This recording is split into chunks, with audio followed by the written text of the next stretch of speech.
সরস্বতী পুজো আসলেই কিন্তু একটা নস্টালজিয়া এবং একবার অন্তত এখানে শিক্ষার্থীরা আসে।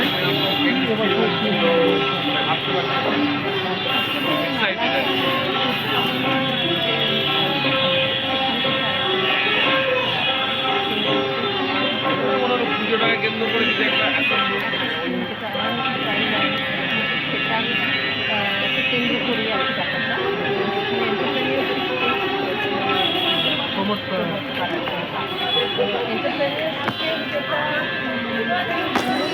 বলা যায় যদি মানে বেস্টের সেটা হচ্ছে যে আত্মবিশ্বাস আত্মক্ষেত্রই তৈরি করা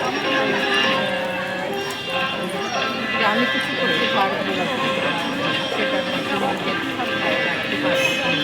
প্রতিষ্ঠিত করতে পারবো সেটা তো আমাদের তারা আয়োজিত তারা আয়োজিত যে মেলা সেটা আসলে ছাত্রীদেরকে এইভাবে তৈরি সেই মনোবল সেই আত্মবিশ্বাস প্রচেষ্টা আর আমরা আশা রাখি যে কলেজ জীবনে যে অভিজ্ঞতা এই অভিজ্ঞতায় তাদেরকে এগিয়ে নিয়ে যাওয়ার জন্য তাদেরকে স্বপ্ন দেখানোর জন্য এবং সেই স্বপ্নকে বাস্তবে রূপায়িত করতে ধন্যবাদ। আমি সোশ্যালজি বিভাগে এই যে উদ্ভাবনের উদ্যোগ এটা আগামী দিনেও ছাত্রছাত্রীদের আরও প্রসারিত হোক এবং এগিয়ে যাক। ধন্যবাদ পিপল টিভির সঙ্গে।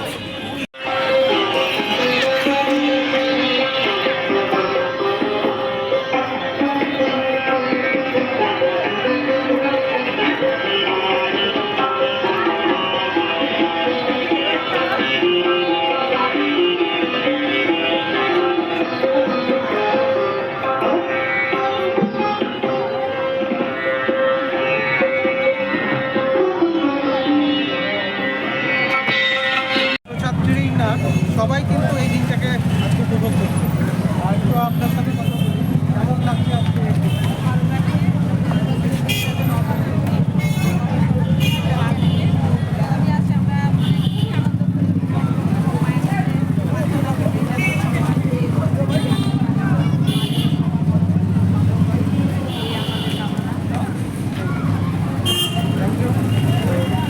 কথা বললাম একজনের সঙ্গে, আমরা আরও কোনো একজনের সঙ্গে কখন থেকে ঘুরতে বেরোনো?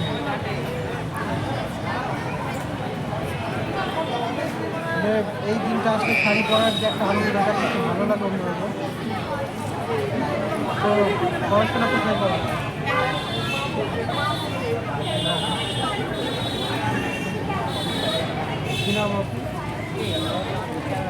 ধন্যবাদ।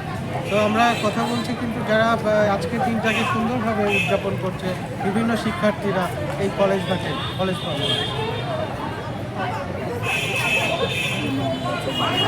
সরস্বতী পুজো এবছর কিন্তু পরপর দুদিন হওয়ায় সবাই কিন্তু এই যে আনন্দটা ভাগ করে নিচ্ছে। কেমন লাগে? সরস্বতী পুজো আসলে তো আমরা আগে যেরকম স্কুলে পড়তাম তখন তো আলাদাভাবেই কাটতো, এখন তো আমরা স্কুল লাইফ তো হয়ে এখন আমরা নিজেদের কর্মক্ষেত্রে সবাই যোগ দিয়েছি কলেজ তারপরে আগে তো আমার স্কুল ফ্রেন্ড, তো ওর সাথে আমার 4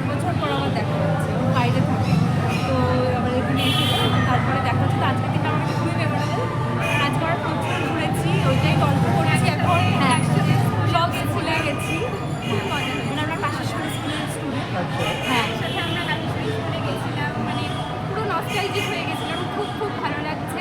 এবছর একটা নতুন প্রাপ্তি আমাদের, মানে 4 বছর পর দেখা, খুব ভালো লাগছে, খুব এনজয় করছি। কি নাম?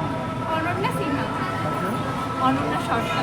আমরা 5 থেকে 12 পর্যন্ত একই পেয়েছি, পুরো পরপর বললাম না নামও এক। এবং নামটাও কি মানে নামটা- কাকতালীয়ভাবে হ্যাঁ।